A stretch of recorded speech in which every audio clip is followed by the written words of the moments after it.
I feel that although I've got Asperger's, if I didn't have it, maybe I wouldn't be here. It went from being self-conscious and quite a closed-off person to just like dominating life.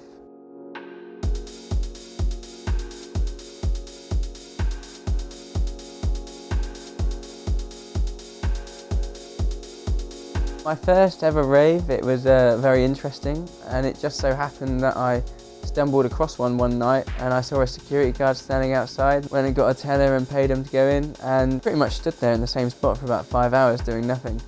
And I totally loved it. I was always sort of self-conscious about dancing in front of a lot of people, and I felt, I don't really want to let go completely, but then I was just like, yeah, this is who I am, I'm just doing it because I love it. It went from being self-conscious and quite a closed-off person to just like dominating life. Being sober, you've got to rely on people around you, and so you sort of feel their energy and it sort of like transfers across. So I have some friends actually that when they're around, I'm totally buzzing off them because them going for it makes me go for it. You can see somewhere where actually the music is the drug really, and it's just going through every pulse and through every part of the body, and it's beautiful to see. I met Bradley through, raving. Sometimes on the dance floor, sometimes when I'm in the DJ booth. Just the whole body, the energy, the power that he brings to a rave is like something completely unstoppable. In school, in like year 8 sort of thing, they would sort of isolate me at lunchtime away from other people and be like, oh, it seems like you struggle in social situations, so we're going to put you in a nice little like specially designed environment for you to mix in, which means you're not going to have the trouble at lunchtimes.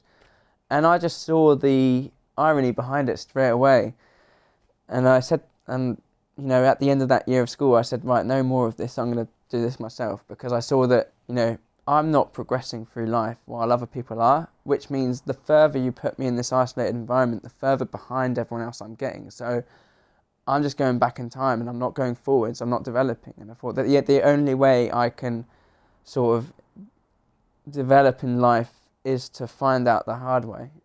I went through a lot of years of just like making friends, losing them, losing them over and over and over and over again. Quite a few negative moments happened, but I think they were good in the fact that they then helped me think about what to do next and develop as a person, which means that all those years of going through like bad times enabled me to have the good times now. I find that when I'm at a rave, I can socialise with people better than I would in other situations because I feel more comfortable there, and you communicate through dancing. There's not so much talking needed. I think people asking selfies for you is amazing, and you should never get used to it. I mean, if you get used to it and you treat it as a normal thing, is that you don't appreciate it enough. I started Gunn Raver myself on the Facebook page, and I've built it up to a level where I can go to events around the world and I just turn up to an event and it doesn't matter where it is, and suddenly everyone knows you. And I think to get to that stage by yourself and with a few other people tagging you in posts every now and again and sort of helping you along the way is amazing. And while you're in the moment, you should cherish every moment of it. For someone to want to take a picture of you means that they want to get a picture of you, which means they want to show people that they're having a good time with you. With every situation, you can make it into a positive. I feel that although I've got Asperger's, if I didn't have it, maybe I wouldn't be here. Like, I've probably made a few sacrifices, not like life-threatening ones, more like just moral ones, like not seeing your friends anymore and avoiding family events. But I'm lucky in the fact that my mind allows me to not be empathetic about that sort of stuff, because I seem to be really good at focusing on what I want to do and you know, like, but it's good because everyone understands it.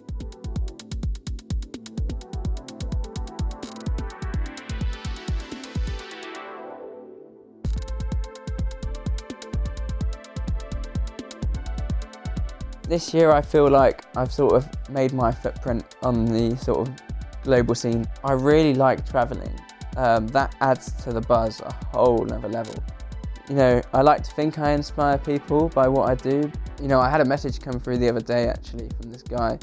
He said, I've always wanted to go to events like around the country. I didn't because my friends weren't interested in going, but seeing that you go by yourself and you just go crazy and it doesn't matter where it is. I've suddenly booked tickets to go up 200 miles away to this event because of your videos. And so because of my videos, this guy's just gone, right, let's just go mental. I'm really loving life right now. And this is just boosting that by like 2000%. You know, I've gone from here to here in happiness. Even though I was already up there, it's just gone up again. So yeah, Mixmag's Raver of the Year, so amazing.